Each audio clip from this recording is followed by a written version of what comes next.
Hi, I'm Warren Sprouse. You're on the Bible Forum. It's October 15th, 2017. We here in America are waiting, watching, praying, hoping, wondering what's going to happen in North Korea. When we hear people talking about an armed conflict with North Korea, the word unimaginable pops out.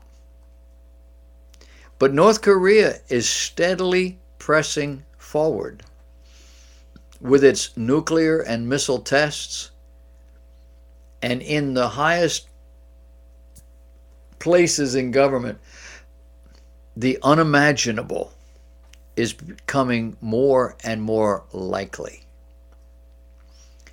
General Joe Dunford, who's chairman of the Joint Chiefs of Staff and President Trump's top uniformed military advisor, described the potential conflict with the word horrific. So what would this no longer so unimaginable war look like? Well, Rob Givens is a national security expert at a company called Defense Priorities. It's a Washington think tank. He's also a former Air Force Brigadier General who has served as Special Assistant to the Chairman of the Joint Chiefs of Staff, as well as the Deputy Assistant Chief of Staff for Operation U.S. Forces Korea.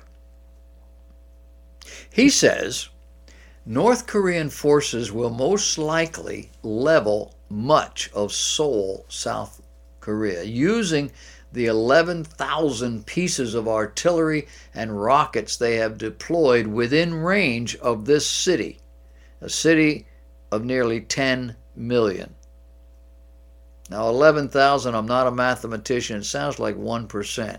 Not a lot. It's 11,000 human beings, people. He said their submarines will lurk in the difficult waters of the Yellow Sea and the Sea of Japan. He says they have the potential to sink Allied ships.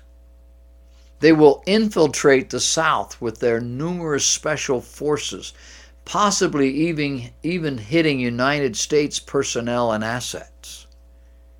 They will rain ballistic missiles on indiscriminate targets in the region, to include U.S. military bases and perhaps diplomatic facilities such as embassies. We don't do that in war. It's called the chicken coop. You don't do that. You bomb the chicken coop, you spread them out all over the place, now you don't know where they are.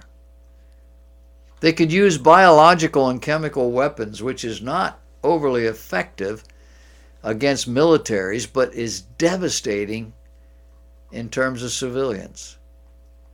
If desperate enough, they could split the atom, using nuclear weapons against targets in South Korea and Japan. He goes on to say, imagine our response. As a combat veteran, he says, I maintain that all war is horrific, but a new Korean war would most likely reach new levels of destruction and make it our last. 16 years of active combat in the Middle East pale in comparison. Will it happen? There's no telling. Armchair quarterbacks, people like me sitting in the comfort of our home and thinking, this is what I'd do. And I've thought about it a lot. What would you do? Man, can you say preemptive strike? We don't want to split that atom. We don't want to be the first country in the world to use it in battle. But we got a lot of other stuff, and I'm going to tell you right now, I would level the capital city. I would have people, and they do, in that country to find out where that little guy sits, that little tubby guy. I would go after him. I would keep going until somebody hollered uncle. But these experts are saying it's not going to be that simple. That North Korea has a lot going on. Now, I try to put myself in the North Koreans' position and say, why would you want to?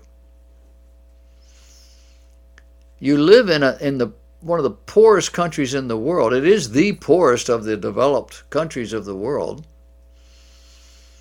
If China wasn't there on your northern border and helping you, you wouldn't be able to survive. Your own people are eating grass because they don't have anything to eat.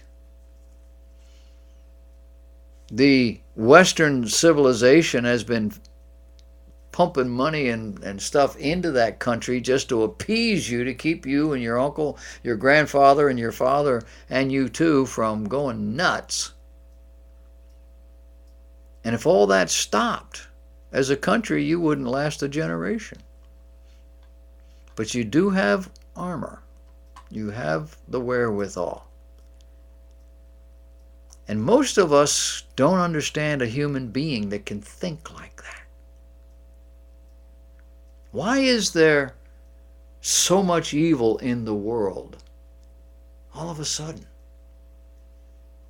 Look at the questions that surround the Las Vegas murderer. They just keep coming. Some of them are manufactured for headlines. You know that. But there are questions about that man and about that event that will never be answered. They're the why questions. Why did this guy do that? They have yet to find a single thing in his life that would push him in that direction. They're angling for the idea twofold. One is that he went over to Muslim countries and the Muslims over there are saying, you know, we recruited him, but his family is, and the other is some kind of a brain problem. They've already looked at his brain. They can't find anything wrong. They've sent it off to have it dissected and looked at under a microscope. They got to believe the guy's nuts. Something happened in his head. But when you rule out everything else, the only answer that's left is the right answer, and it is the most logical answer. Why would somebody do that? The answer is sin. The sin nature, the what we are at our very core, it stares us in the face. 2-year-olds, you ever hear the code of the 2-year-old? If I see it, it's mine. If I have it in my hand, it's mine. If I put it down and you pick it up, it's mine. What is that? Selfism. Where'd he get that? His mom's not like that. Dad's not like that. His grandparents aren't like that on either. Where'd he get that? We all start that way. It's staring us in the face. It's the heart. We just won't acknowledge it. The Bible tells us that the heart of mankind, our essential being, not the pump, but our essential, the heart of our being is desperately wicked. Can you express it in stronger terms than that? The verse goes on to say, beyond anything we can imagine. Desperately wicked, deceitful, beyond anything a human being can imagine.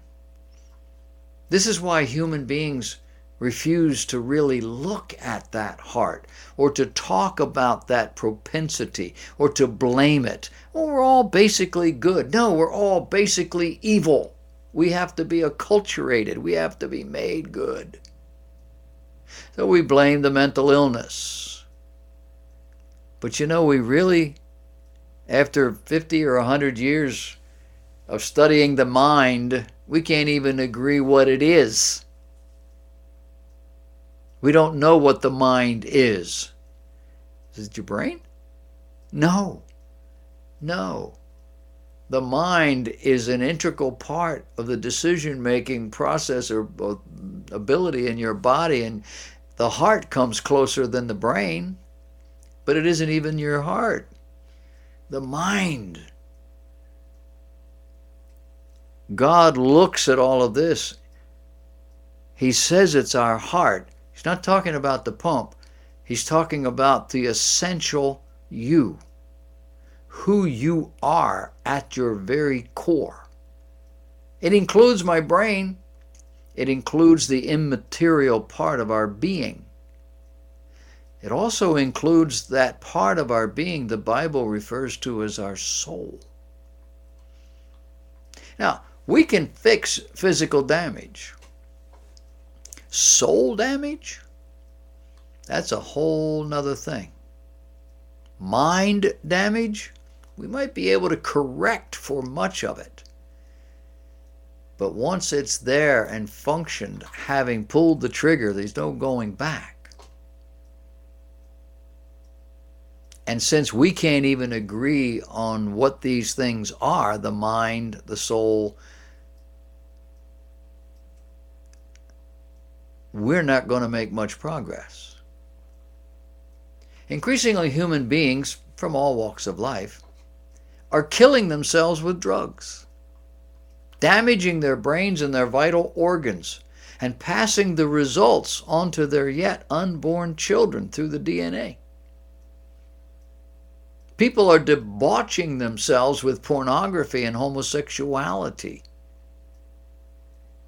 satiating their desires with no-fault divorce and abortion on demand, and then seeking to mitigate the result with drugs, with therapies, or with denial. In all of this, the world seems to be coming unglued. Evil seems to be on the rise. Chaos is more common. Social systems are coming apart at the seams. And many of us are asking, is this a supernatural thing? Are there supernatural forces at work that are beyond what we can see and measure?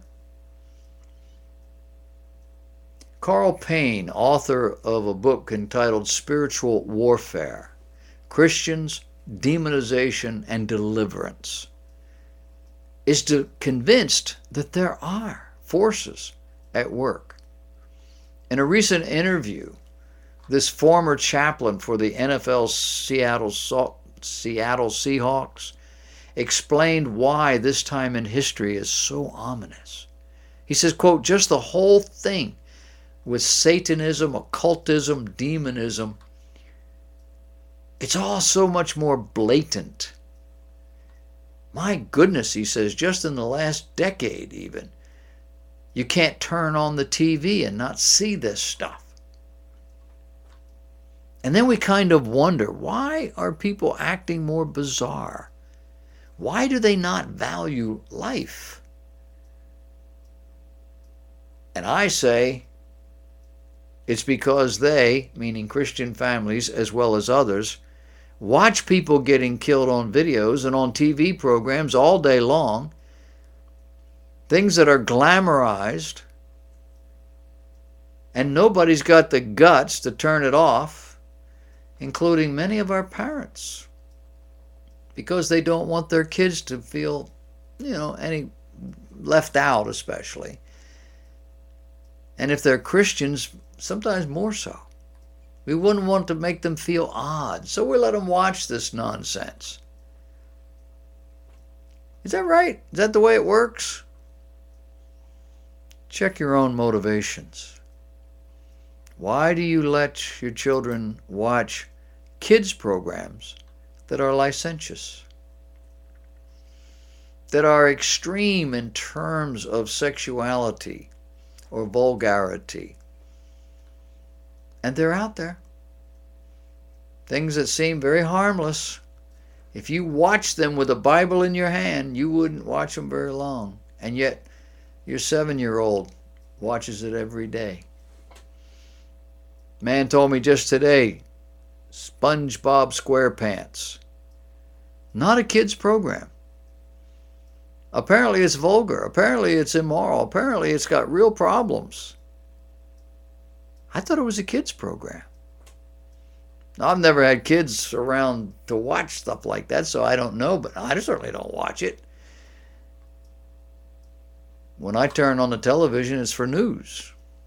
I don't really, and football. I don't watch almost anything else. But we don't want our kids to feel left out, so we let them imbibe the culture. The pastor said, I still believe that as a man thinks in his heart, so is he. That's a Bible verse. The things I think about, he says, are the things that sooner or later start becoming more reasonable. He's noticed that something is, but the more he sees it, the more he's around it, the more he's involved with it, the more he talks about it, the less striking it becomes.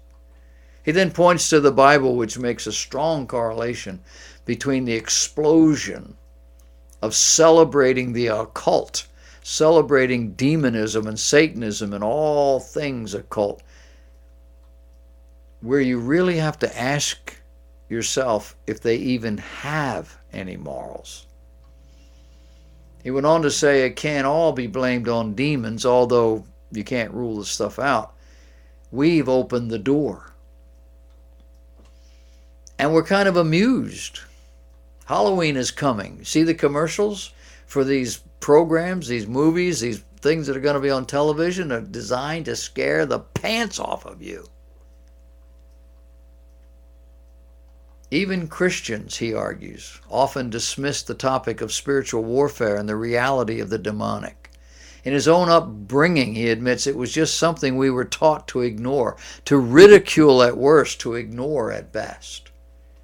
What we were never trained to do is to know how to identify what's real and what isn't when it comes to spiritual warfare. Now this author is going on to start pointing out the differences between demonic interference and medical diagnosis. He says that many people mock the possibility and that it takes discernment to understand whether or not a person's problem is actually demonic, not just physiologically or psychologically, mentally oriented. Our 21st century rational orientation generally rules out the world of the spirit. And of course he goes on to emphasize the need to be educated and or trained to recognize demonic activity and then to know how to fight it. Is that where we're going? That's a scary thought.